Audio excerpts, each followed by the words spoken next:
Chelsea's biggest problem, I think, is not going forward.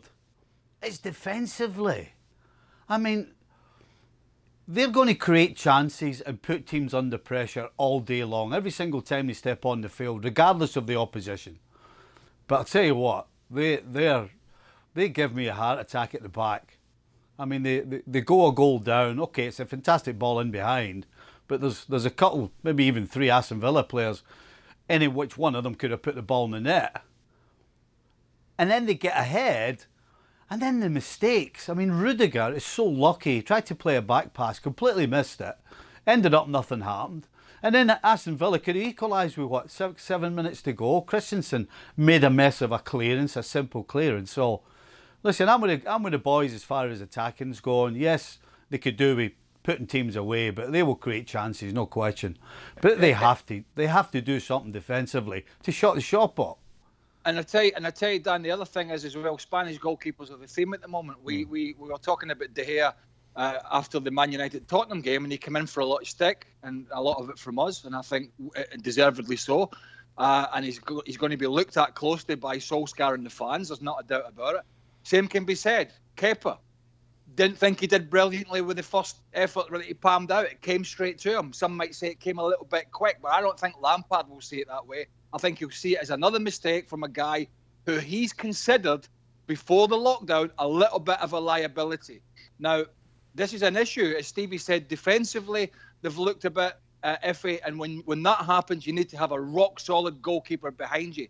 And I don't think the Chelsea manager believes he's got that.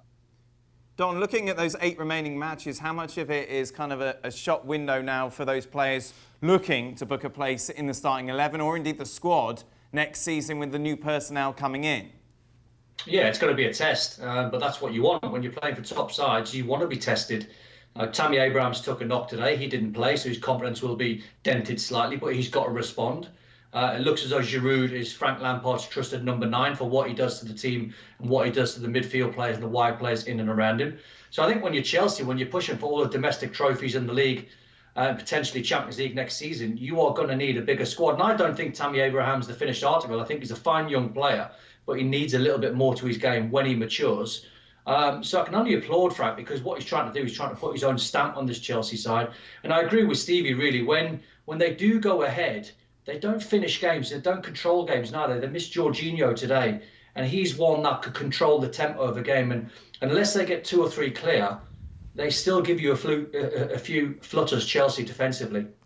Don applauds Frank Lampard's shocker. Stevie, what's it like when you've got all of these players vying for these places? What's the dynamic like in training every day? Well, it's great. It's great because everybody, every single time they get a chance to show up, they do it. You know, competition, everybody says competition is great for any team, and that's why, because not only when a player steps on the field on a Saturday or a Wednesday or whatever day the game is, but every day in training, you have to show something to the manager that says, you need to play me. You know, you can't go in and mope around and stick your head between your legs, because if you do that, you definitely won't get a game. So, listen, I'll bet the 5-a-side matches they have in training are pretty quick and pretty sharp, and everybody's getting after it. So, competition, absolutely 100%. Fantastic for any team. Dan, somebody asked me recently, would Christian Pulisic play if there was a commercial viability for Chelsea here in the United States? And nothing could be further from the truth, unfortunately. All those players that the lads have mentioned are going to only play if they're playing well enough to earn a spot in the team, because there can be no sentiment in this business, particularly not in the Premier League with the billions involved, the Champions League places, getting back to the top in England, all the things that go with it. Frank Lampard trying to enhance his stock, keep his job. So all these guys are only going to play. Anybody who thinks anyone's going to get in this team because they might sell a few jerseys here and there is living as the phrase I love in cloud cuckoo land, because Lampard knows he's under pressure to close that gap, to get Chelsea back to the top. Abramovich will expect it.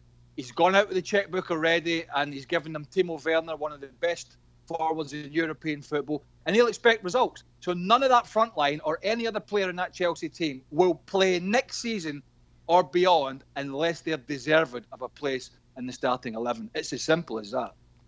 Don, Chelsea 5-2 on to finish top 4. They're 5 points clear now after the results that we've seen over the last couple of days. Looking good for it. I think so. I think they've got to improve when sides go really deep against them. I think when you look back at their results at Stamford Bridge, I mean, Bournemouth beat them 1-0, West Ham beat them 1-0, Southampton beat them 2-0.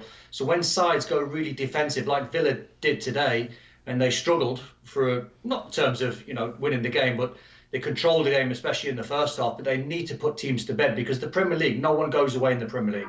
You don't often, have 5, 6s and 7s. The top teams maybe do on occasions, but with this young coach in Frank Lampard and the young players at Chelsea, they need to mature and they need a little bit of confidence, and that will come. I always think Chelsea are a better side once they take the lead. They relax more and they become more confident.